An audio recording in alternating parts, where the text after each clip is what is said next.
E no início do filme há uma cena onde a polícia chega na casa do Rubens e eles vão, na década de 60, no Rio de Janeiro, há uma denúncia a respeito daquele personagem. Selton Mello vai ser quem vai representar o Rubens.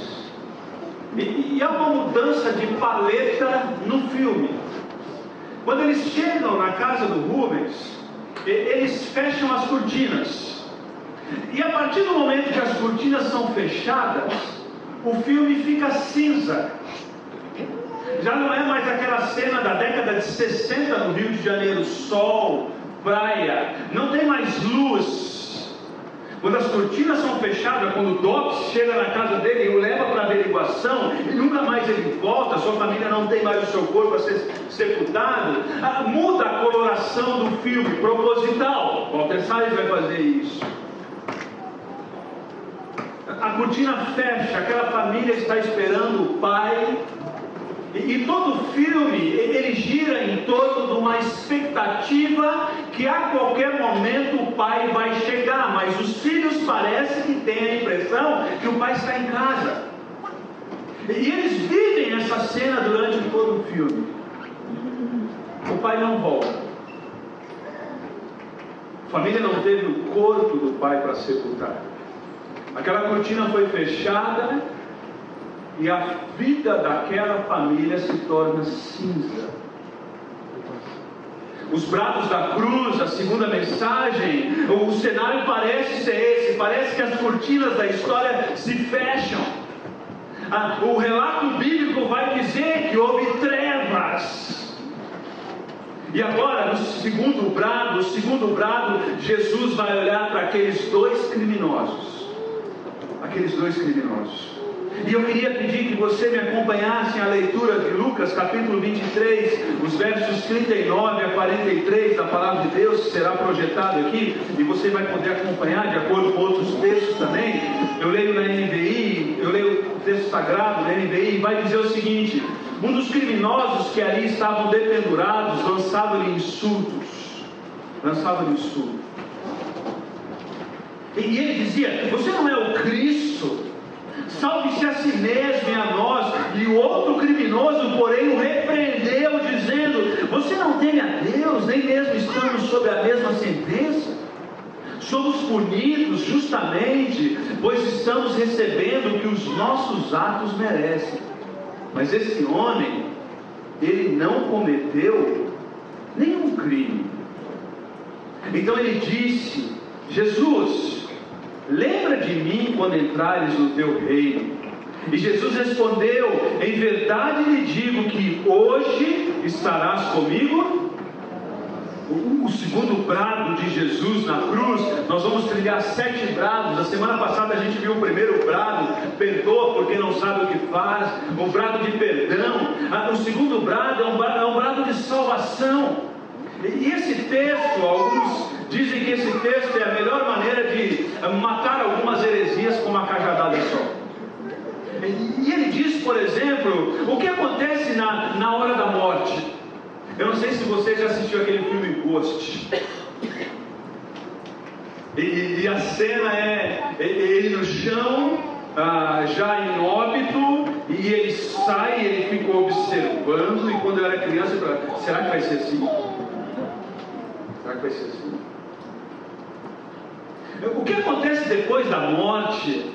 Como que a gente lida com a morte? Quem morre agora, para onde vai? A pessoa que morre, ela dorme? Ou ela já está presente? Ela está vendo o que está acontecendo aqui? Como que é esse negócio? Eu queria trilhar sobre a situação do pecador, a súplica do pecador e a salvação do pecador. E talvez você me pergunte assim: pastor, por que toda hora vocês falam 3 pontos? Eu não sei. Eu lhe transmito o que recebi do Senhor. Talvez seja melhor para decorar, talvez seja melhor para pontuar. Os pedagogos presentes aqui talvez poderiam me ajudar. Mas essa cena de 2 ladrões ao lado de Jesus, mostra basicamente a situação do pecador.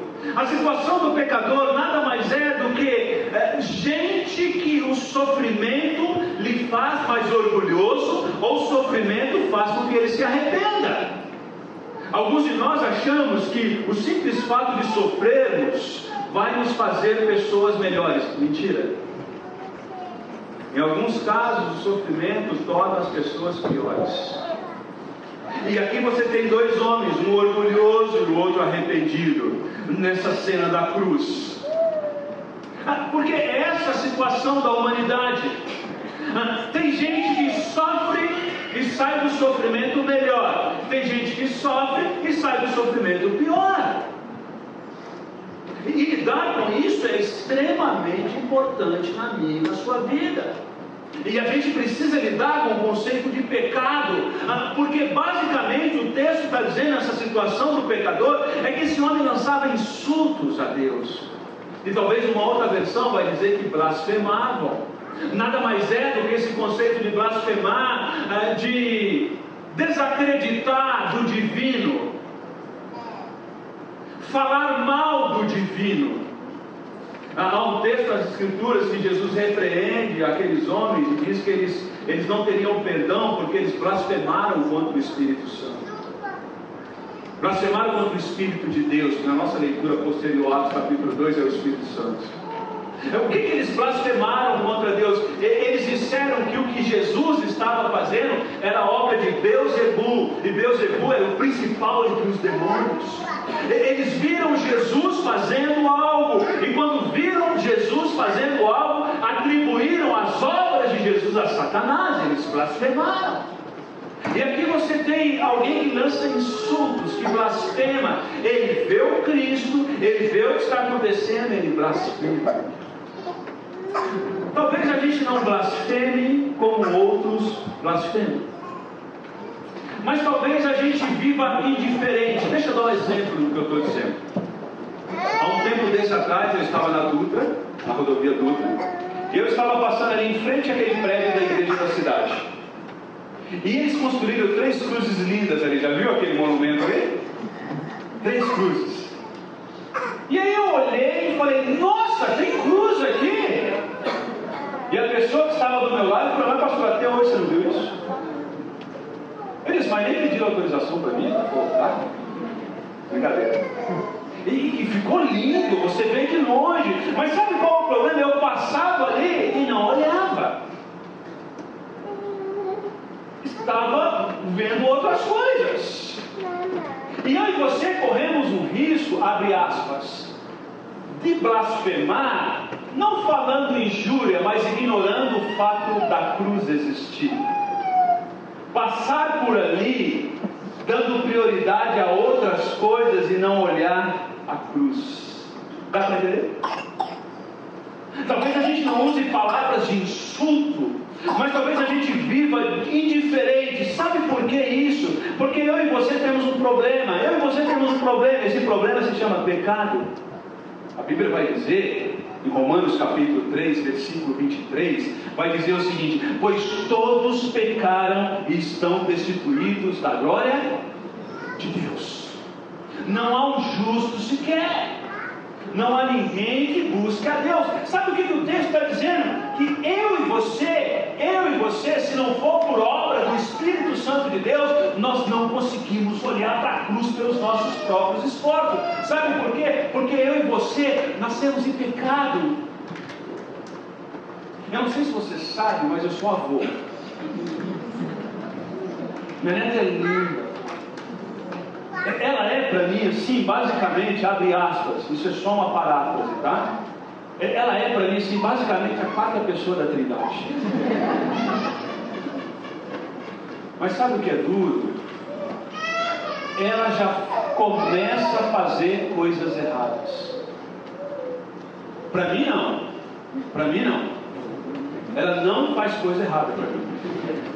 E pouco importa para mim se ela faz coisa errada. Eu sou avô, é problema dos pais. 2 de Jefferson, capítulo 2, versículo 4: não repreendas o avô. Isso não é problema não, eles vão ter que resolver. A minha função não é corrigi-la, a minha função é curti-la. Amém? Glória a Deus, não sei como. Amém, né? Mas possivelmente ela já desobedece. Ela vai fazer 6 meses. Quem ensinou isso para ela? Ela é pecadora. Pois todos pecaram. E qual é o salário desse pecado? Romanos 6,23 vai dizer: porque o salário do pecado é a morte. É engraçado que quando você recebe o salário no mês, você não vai no RH e fala: obrigado por ter me remunerado. Por quê? É automático. Você presta o serviço, o pessoal vai o quê? Vai te pagar, é normal. Isso é óbvio, não precisa ser explicado. O que Paulo está dizendo que é óbvio. Qual é o salário pelo nosso pecado? É a morte. Os nossos pais tomaram a decisão errada lá atrás. E agora a gente trabalha, e há confusão no ambiente de trabalho. Porque agora tem ervas daninhas no nosso jardim. Agora a gente precisa suar para poder trabalhar. A gente precisa agora lidar agora com as nossas adversidades. O Senhor mandou que a gente dominasse, que a gente governasse o mundo. E agora Satanás é o concorrente. E ele quer usurpar isso da gente. E a gente precisa lidar. Entrou o pecado no mundo, a gente precisa lidar com isso. Alguns problemas da nossa saúde, alguns problemas do nosso país. O nosso país é eterna promessa desde 1500. E qual o grande problema do nosso país? Todo mundo quer levar o seu. Fruto do pecado. Fruto da natureza caída. Famílias são destruídas. Fruto do pecado. Ninguém cresce de manhã e fala assim: vou destruir a minha família hoje. Estou planejando isso. Mas lembra a cena da cortina? A cortina é fechada, a paleta do filme muda. E o sol da justiça não entra. Mas um dia na minha, na sua vida, esse sol da justiça entrou. E agora Paulo vai dizer assim: mas o dom gratuito de Deus é a vida eterna em Cristo Jesus nosso Senhor. Amém? Ao outro lado dessa moeda. E o outro lado dessa moeda é que um dia essa cortina foi aberta e o sol da justiça entrou. E todo aquele que confessou o Senhor publicamente foi alcançado pela graça. E agora a gente já não está mais debaixo da maldição do pecado. Mas Deus deu o dom da graça. E qual foi o dom da graça? A salvação em Cristo Jesus nosso Senhor. Não é a religião que te dá, não é o pastor que te dá, não é a igreja X, igreja Y, não é o teólogo, não é aquele cara da internet que você gosta, não é ninguém que te dá isso. Eu não tenho poder para te dar isso. Isso é fruto da graça de Deus na sua vida. E aí a gente precisa olhar para a cruz. O Davi Lago vai dizer, um grande pregador e pastor da nossa geração, ele vai dizer o seguinte: existe leite sem lactose, existe café sem cafeína, existe pão sem glúten, mas não existe cristianismo sem cruz. E você já reparou como que a nossa geração quer gourmetizar a cruz? A gente quer colocar alguns apetrechos na cruz. Alguns pastores, na ânsia de serem famosos, eles estão pregando autoajuda e não ajuda do outro. A verdade, sabe o que é? Preste atenção. Eu e você somos miseráveis pecadores. E se não for a graça de Deus na minha e na sua vida, a gente não consegue fazer nada de bom. Amém? Dá para entender? Amém? Mas pastor, eu vim aqui para você me jogar para o alto. Errou. Também não estou te jogando para baixo. Eu quero que você coloque os pés no chão e fale assim: nós somos herdeiros da graça de Jesus. E se a gente quiser olhar o cristianismo sem a cruz, nós vamos nos iludir. E basicamente Jesus está dizendo assim: não desanime. Sabe por quê? Porque a gente quer o paraíso antes da cruz. A gente não quer a Gólgota.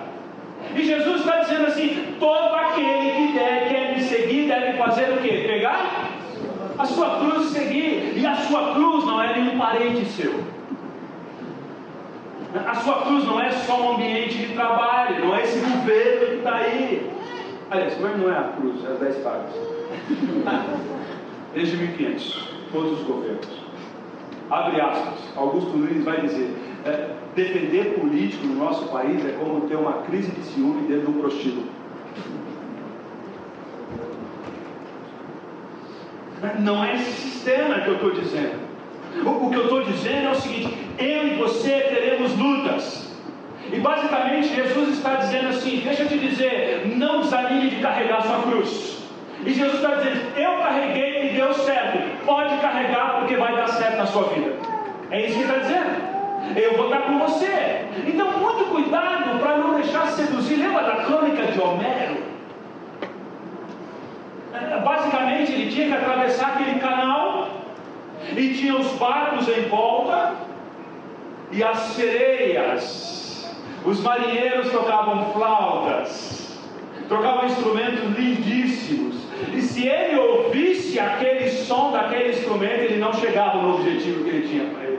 Então Homero pegava cera e colocava cera nos seus ouvidos para que não ouvisse nenhum outro som e olhasse para o objetivo e chegasse no objetivo. Basicamente é esse. Na nossa caminhada tem sereias tocando flautas e harpas em volta desse canal que eu e você precisamos atravessar. E o Evangelho de Jesus, parafraseando, nada mais é do que essas ceras que a gente coloca para não ouvir essa voz e não perder o rumo. E Jesus está dizendo o seguinte: pode carregar a sua cruz, porque eu vou te ajudar e você vai conseguir chegar do outro lado. É isso. É isso. Essa é a minha, a sua situação. Esse pecador, ele faz uma súplica. Ele faz uma súplica.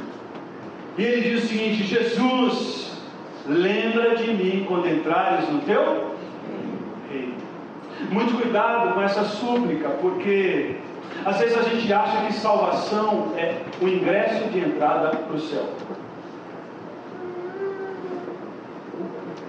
Eu lembro que às vezes na minha infância eu ouvi algumas mensagens e eu tinha um pastor que ele era meio, eu não sei muito bem hoje definir isso, não posso falar de quem já morreu, mas ele gostava de passar na igreja o filme Inferno em Chamas. E eu era criança e toda vez que eu assistia esse filme eu me convertia de novo. Um belo dia minha mãe chegou para mim e falou assim: para de ir na frente, para. E aí eu não parei, continuei indo. E eu pensava assim, e era aquele filme do inferno, e as caveiras, e tinha os motoqueiros, e tinha os negócios, e eu falo: Deus me livre, eu não quero ir para o inferno. E aí, com muito medo de ir para o inferno, eu achava que o simples fato de eu ir na frente já me garantia o céu. E eu diria: já fui a semana passada, vou essa semana, porque vai que Deus não viu. E aí eu ficava nessa neura. Mas a salvação não é só o ingresso de entrada para o céu. Quando ele vai dizer: quando entrares no teu reino, reino do Senhor.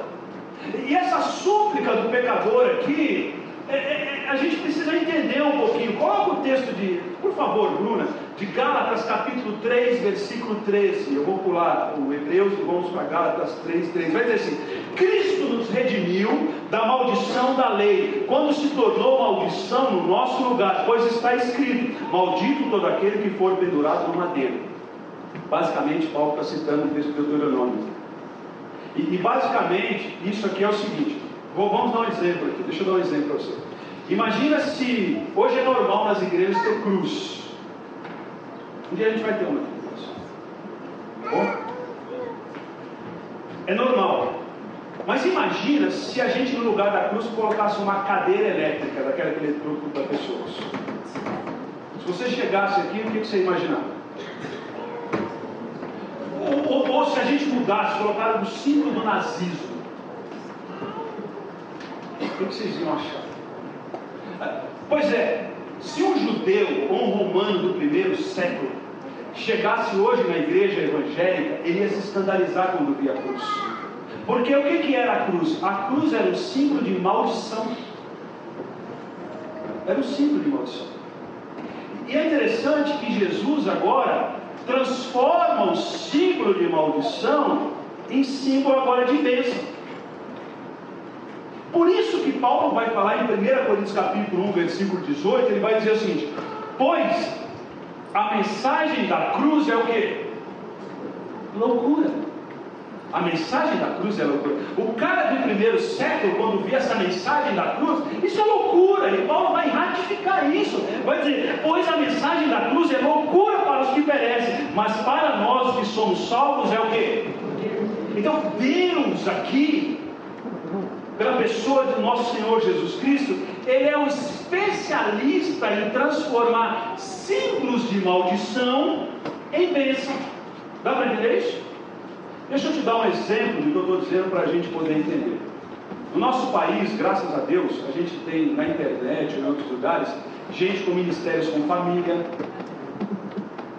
gente com ministério com, por exemplo, alcoólatras, a gente tem problema com pornografia, a gente tem gente com esses ministérios. E basicamente, eu queria só partilhar um negócio com vocês. Eu tinha um professor que foi o que eu mais gostei no seminário. Eu não vou falar o nome, porque hoje em dia está filmando essas coisas, e os outros podem ficar com raiva. É por questão de ética. David Murphy Jr. E o David Murphy foi o cara que abriu meu coração para estudar as Escrituras. Qualquer dia a gente vai trazer ele aqui. E ele fala sobre família de uma maneira fenomenal. E o David Murphy conta a história da família dele. Ele sofreu muito. Ele cresceu numa família desestruturada. A família dele era um terror. E hoje ele tem um ministério com família lindo no Brasil e no mundo. Deus usou quem teve tragédia na família, transformou a vida dele, e agora ele é usado para abençoar famílias. Dá para entender isso?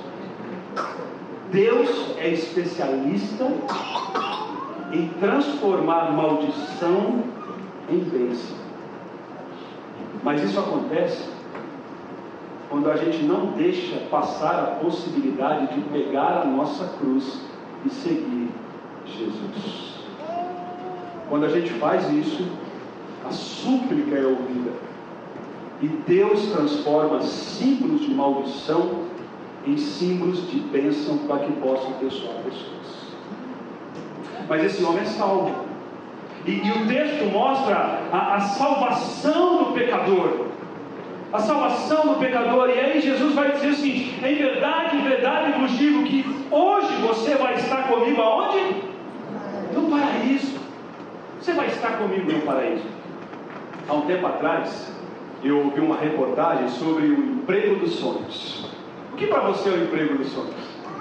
Aquela reportagem na National Geographic era a pessoa seria prefeita, coordenadora, gestora de uma pequena ilha perto da Nova Zelândia, que é uma ilha. Peraí, a Nova Zelândia é uma ilha, né? Estive lá, mas não estou lembrado.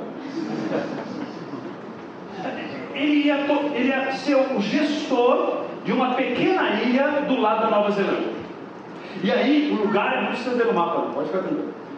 E o lugar era paradisíaco, era lindo, era maravilhoso. E eu fiquei curioso, porque eu gostei do salário. E aí, quem ia tomar conta, quem ganhou o concurso no mundo inteiro para tomar conta, foi um irlandês. E ele ganhou e ele foi. E eu fiquei acompanhando depois, para ver como seria. E eu percebi que 8 meses depois ele pediu demissão. Eu digo, peraí, é o emprego dos sonhos, é numa ilha paradisíaca, ele está ganhando em dólar, tem plano de carreira e pede demissão. Alguma ilha melhor ofereceu alguma coisa, Guarujá, não sei. Ele pediu demissão. E aí eu fui ler o porquê que ele pediu demissão. Ele pede demissão porque ele começava a entrar num processo de depressão. Ele estava sozinho. Não dava para conversar com o papagaio, os cachorros. Dona Girafa não atendia as expectativas dele. Ele ficou em depressão no paraíso. O paraíso só é paraíso porque Jesus lá está. O céu só é céu porque Deus lá está. Não é um lugar geográfico. Às vezes a gente está tão preocupado com a geografia da Nova Jerusalém, que a gente esquece que a Nova Jerusalém só é céu porque Deus está lá. Um dia, essa cortina foi aberta. Lembra do filme da cortina? Na morte e ressurreição de Jesus, essa cortina foi aberta, e o texto diz que o véu do templo se rasgou. E agora a gente volta a ver o paraíso. E o paraíso é paraíso porque Jesus está presente. Venha ao teu reino. O reino de Jesus está aqui. O reino de Jesus está entre nós. E um dia o reino de Jesus será consumado. E se a gente viver a vida cristã na expectativa de um dia só ir para o paraíso, a gente não vive as delícias do reino hoje. E a gente vive as delícias do reino hoje carregando a nossa cruz. E Jesus vai dizer: carregue, porque mesmo carregando essa cruz, lidando com as nossas limitações, eu vou estar com você. Eu encerro vendo algumas reações de algumas pessoas posterior à morte de Jesus. O mesmo texto de Lucas, nós não vamos projetar, mas eu quero ler para vocês aqui. Diz assim, sobre 3 personagens. Na sequência, no versículo 47. O centurião, vendo o que havia acontecido, louvou a Deus.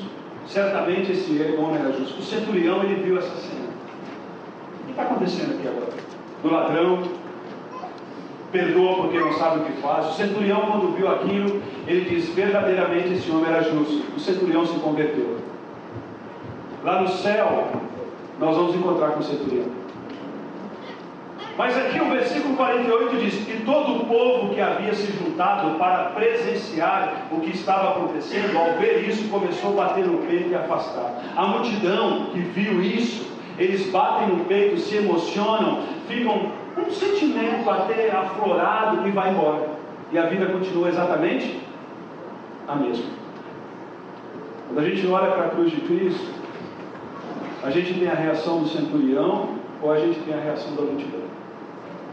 A gente olha para a cruz e vê realmente, esse era o Filho de Deus. E Senhor, eu não sou digno, lembra de mim quando entrar no paraíso. Ou a gente faz como a multidão, a gente se emociona. A gente sente um pouquinho, sente frio na espinha, mas a gente vai embora e a nossa vida continua exatamente a mesma. Que Deus nos abençoe. Que Deus derrame graça sobre nós. Eu queria que você fechasse seus olhos, eu queria orar por você.